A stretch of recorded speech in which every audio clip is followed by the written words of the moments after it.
दर्शो अरिहात्वे मद्विभातु ग्रतु मज्जनेको जद्दीदो यच्छब्बसरिद प्रजातो दोदसमासूत्रवीणं देचितरम् गुरुर्ब्रह्मा गुरुर्विष्णु गुरुर्देवो महेश्वरा गुरुः साक्षात् परब्रह्म तस्मै श्री गुरवे नमः। सद्गुरु साईनाथ गुरवे नमः।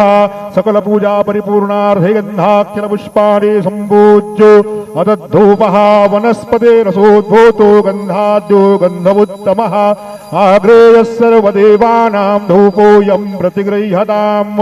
धूपं समर्पयामि साज्जन्यवर्ति संयुक्तं वह्निना योजितं मया दीपं गृहाण देवेश त्रैलोक्योतिमिरापः।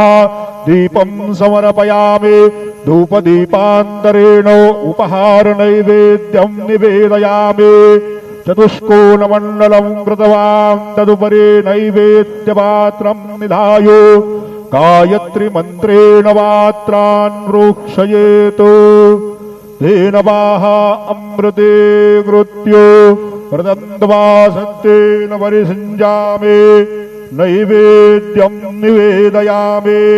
ॐ प्राणाय स्वाहा ॐ अपानाय स्वाहा ॐ व्यानाय स्वाहा ॐ उदानाय स्वाहा ॐ समानाय स्वाहा ॐ ब्रह्मणे नमः।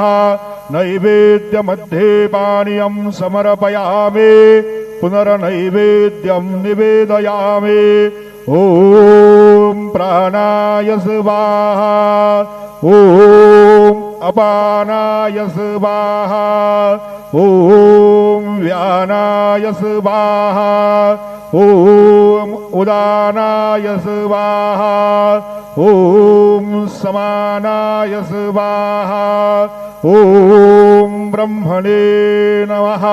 नैवेद्यं समर्पयामि हस्तप्रक्षालनं समर्पयामि मुखप्रक्षालनं समर्पयामि।